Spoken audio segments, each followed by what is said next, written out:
You will hear a number of different recordings, and you will have to answer questions on what you hear. There will be a time for you to read the instructions and questions, and you will have a chance to check your work. All the recordings will be played once only. The test is in 4 sections. Write your answers in the listening question booklet. At the end of the test, you'll be given 10 minutes to transfer your answers to an answer sheet. Now turn to Section 1. Section 1. You'll hear an interview conversation between a banker and a customer. First, you have some time to look at questions 1 to 7.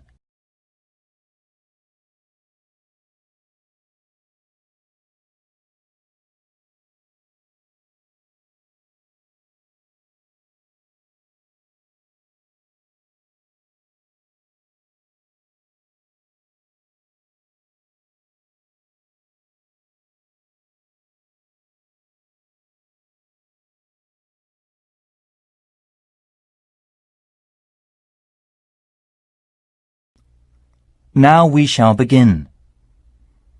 You should answer the questions as you listen, because you will not hear the recording a second time. Listen carefully and answer the questions 1 to 7. Hi, can I open a bank account, please? Sure, come on in. Make yourself at home. I'll just get some details for you. It won't take long. OK, right. What kind of account do you want? A deposit account. OK, I've got the application form here then. Have a look at this leaflet. We have several types. I've decided on the one called Classic. Good, that's fine. Can I have your full name, please? Yes, it's Jonathan Fox. That's J-O-N-A-T-H-A-N. Oh, right. Thank you. And what's your date of birth, please? The 21st of January, 1970. Right. Do you have another bank account in the UK? No, not yet. This is the first one. OK, fine. And what is your address in the UK, sir? 10 Island House, South Quay. That's East London, isn't it? Yes. Near Canary Wharf, right? Yes, that's right. How long have you been at your current address? Just around 1 month, actually. OK, that's fine. Can I ask for a previous address? Sure. It's Flat 3, Canada House, Queen Street. Is that all? Yes. That's Edinburgh, isn't it? Yes. Edinburgh. OK, thank you. Do you have a daytime telephone or mobile phone number? Yes. I think the number of my office, it's 0207 235 6735. Would you like my home phone number too? Yes, please. It's 0204 675 1222. Lovely. Before you hear the rest of the conversation, you have some time to look at the questions 8 to 10.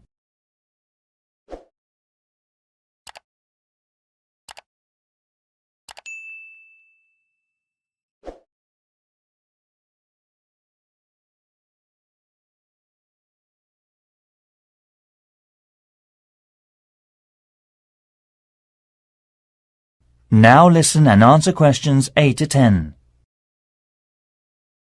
Right. What do you do for a living in the UK, sir? I am working at an English language school in central London as a tutor. It's my main job. OK. Now we usually ask for a piece of information for checking your identity, for security reasons, if you phone us. Sure. What name is your mother's first name? Because it's less likely to be known. OK, it's Monica. Thank you. Yes, M-O-N-I-C-A. It's Russian. OK, good. And how much would you like to open your account with? I've only brought £1,000. OK, fine. How often would you like to receive bank statements? I won't be needing bank statements. What about an online banking service? OK, just a moment, please. Can I check in the box on the screen? Sure. I was also wondering about a mortgage service. Sure. Can you just wait a moment? I'll introduce you to a mortgage marketing manager. Thank you. That is the end of section 1. You now have half a minute to check the answers.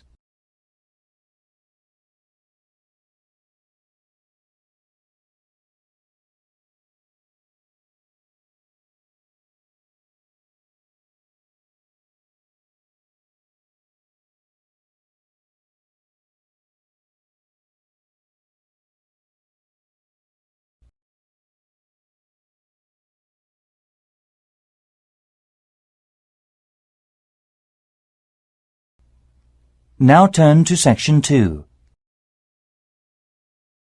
Section 2.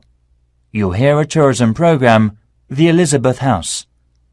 First, you have some time to look at questions 11 to 14.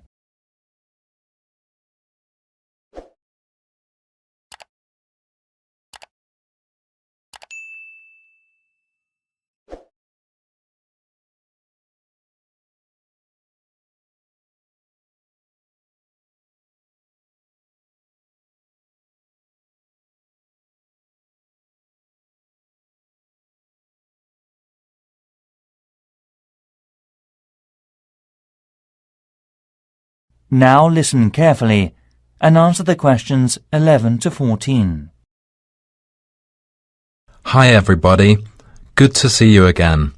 This morning I'll tell you about the Elizabeth House in Canterbury, once home of the famous carpenter Jonathan Owen.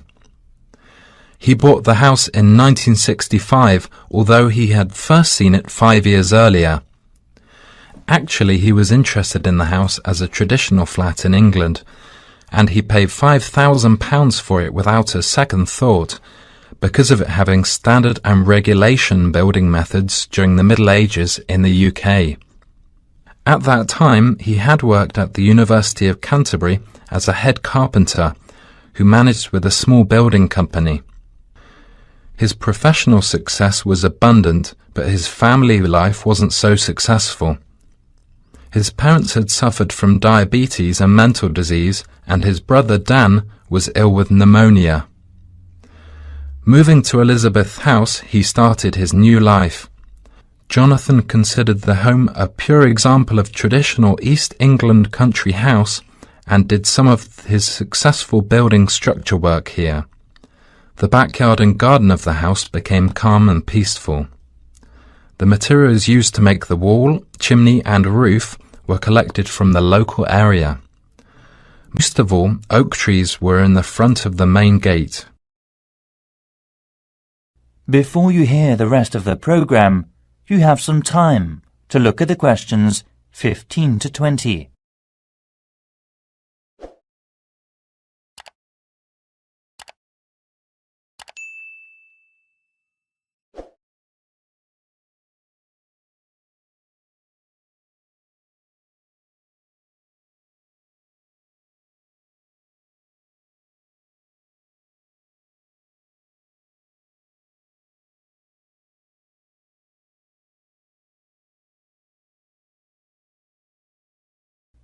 Now listen and answer questions 15 to 20. As you go up the path, there's the rose garden on your right, and you will find to your left an area which has interesting types of sunflower as well as some lovely carnation. It is known as the sun rainbow and was designed by his brother Dan, who had studied gardening arts in Paris. The next destination is the Japanese footbridge, with exotic Asian mountain plants and fruit growing on it. Follow the path round to the second corner, and on your left you will see the entrance to the pear tree, with its 200-year-old branches go through the path until you've reached the front of the house. Now I'll give you a couple of hours to wander around this lovely building. Your tour guide will introduce and explain about its history and viewpoints to you. If you need to buy any of Jonathan's handbooks or other souvenirs, you can enter the house where you'll find the shop, which is located between the path and the water mill. I expect by this time you may also be in need of a rest and some refreshments from the snack bar. If you have a break, there is a lovely walk down towards the River Cotton. This is the best view for visitors. You can cross the field which spreads along the path close to the windmill. In autumn, this area will open a small event or festival which is definitely worth a visit. It is familiar a good place for growing strawberries. Every season most of the residents are ready to make local produce.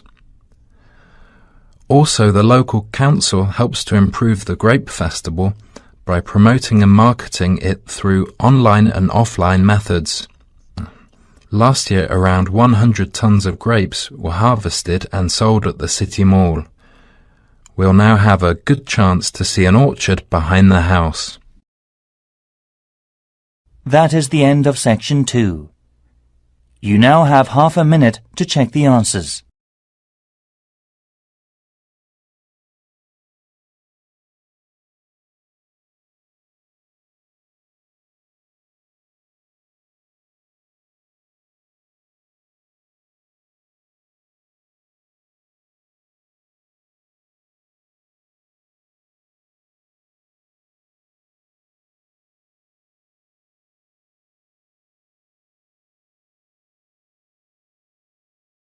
Now turn to section 3. Section 3. You'll hear a conversation between students, Anne and David, about gallery marketing. First, you have some time to look at questions 21 to 24.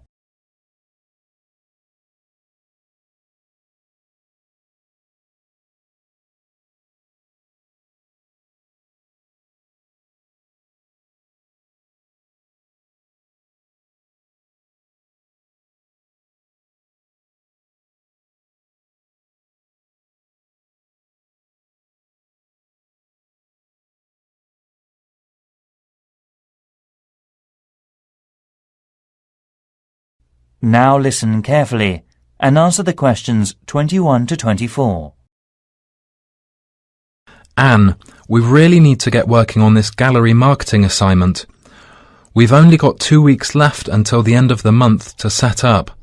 Right, so how about getting started now? We need to work through the instructions.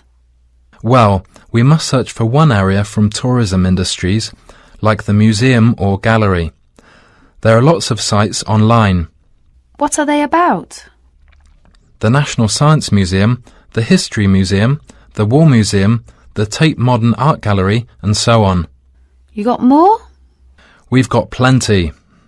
I've got an idea to find out the best comment.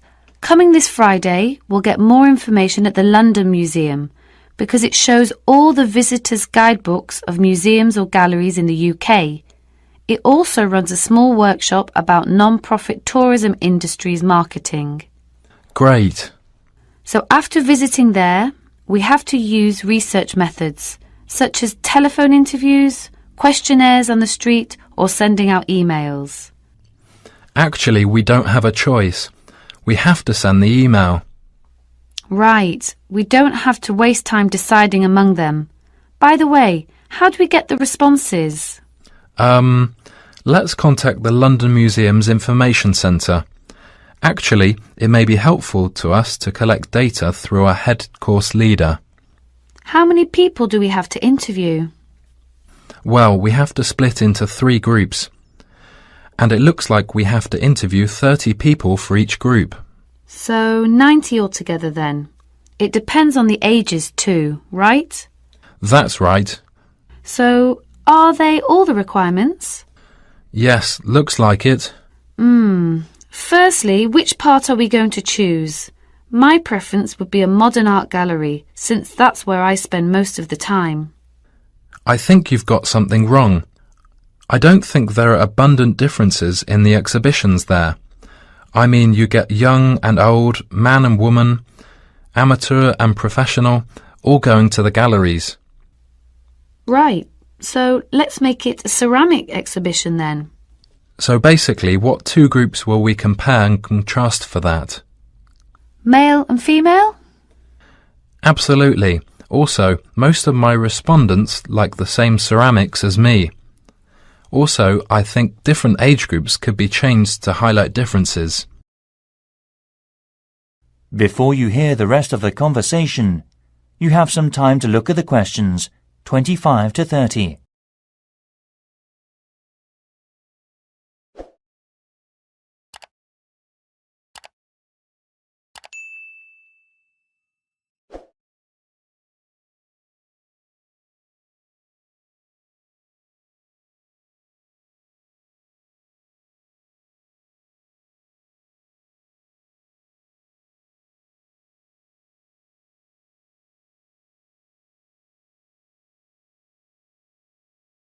Now listen and answer questions 25 to 30.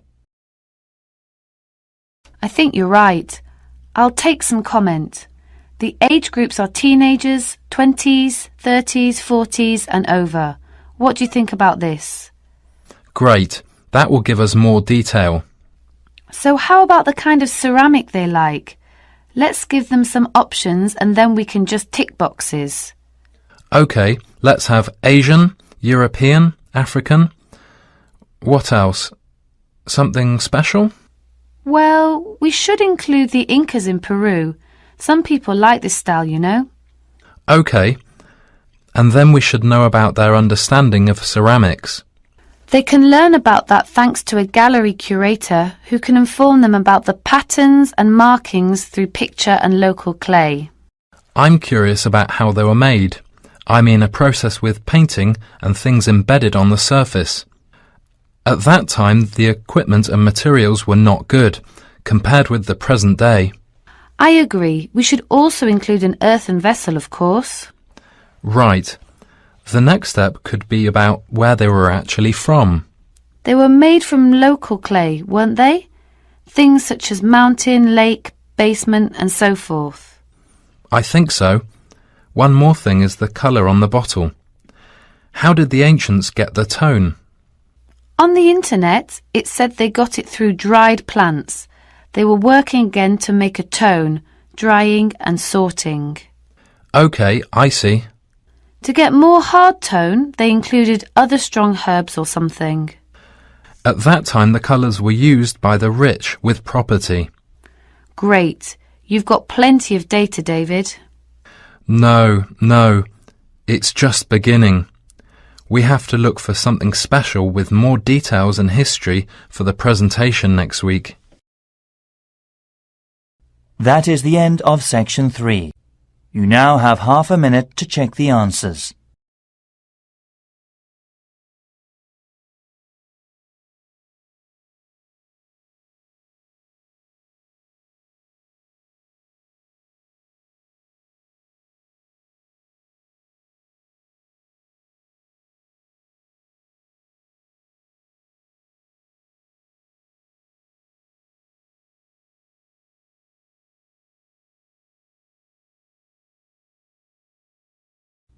Now turn to section 4.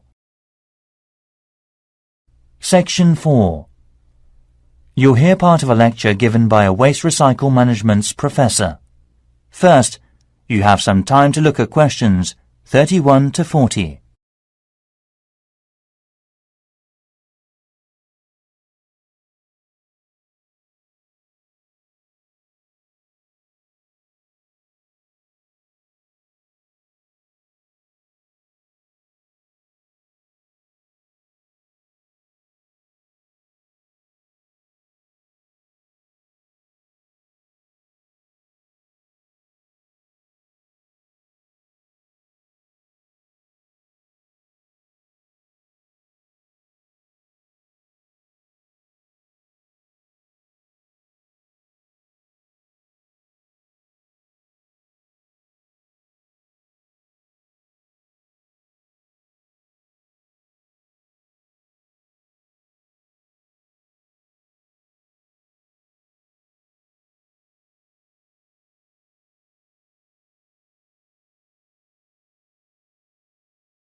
Now listen carefully and answer the questions 31 to 40.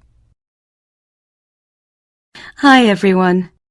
This morning I'm going to talk to you about flea markets in England. At first we were surprised to learn that only 15% of people here in England make an effort to collect waste. That is lower than other European countries. Also, it might be falling within a couple of years' time unless the government makes a severe regulation for industries and local residences. The UK government's target means that by 2012 we must decrease our waste emissions by 45% compared with 2000.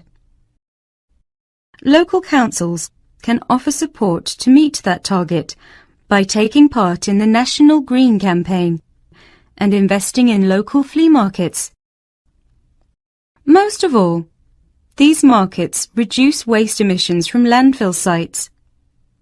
A flea market, or swap meet, is a type of bazaar where very cheap or second-hand goods are sold or bartered for. It may be indoors, like in a warehouse or school gymnasium, or it may be outdoors, like in a field or under a tent. The flea market vendors display the goods used on the table for selling, such as a few unwanted household items to operate commerce, including a variety of used living products. Many flea markets in European countries have food vendors who sell snacks and drinks to the visitors, and may be part of a small event such as carnivals or concerts. As part of our research, our team carried out a questionnaire with people in the local area. The results said, we need to open more second-hand shops. However, one problem is that there is a lack of information and marketing. To solve the problems, local councils should invest and support in flea markets by doing things like creating parking space, organising security, public promotions using the internet and other resources.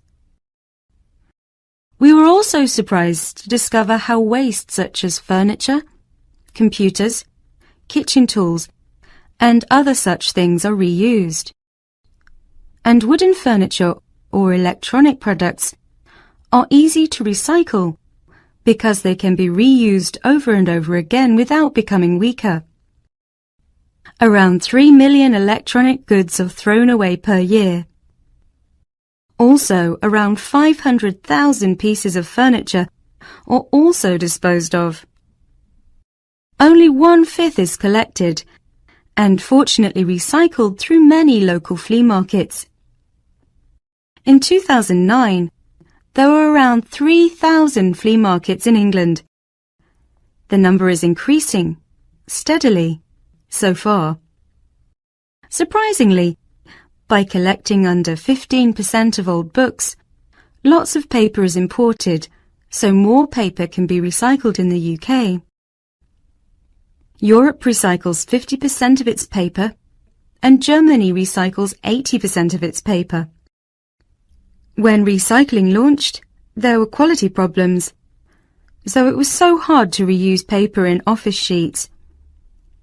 However, these problems have now been solved, and Union of the Flea Markets based in East London produces high-quality recycled paper. Another union, Loving Paper, currently sells the paper that has been through a sorting process to farmers or gardeners as fertilizer. So, to sum up, there seems to be a number of activities that enable people to reuse waste, but the substantial problem is encouraging people to think twice about taking their waste to a flea market instead of throwing it away. I think the recycling program will make us save materials and protect the environment in future. And next, I'll show the plan for promoting it. That is the end of section 4. You now have half a minute to check the answers.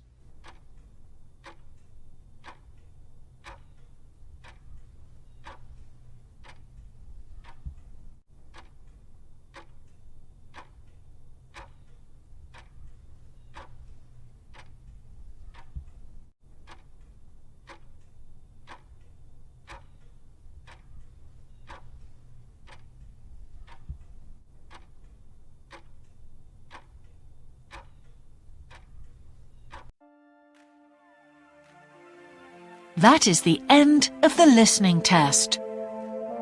In the IELTS test, you would now have 10 minutes to transfer your answers to the answer sheet.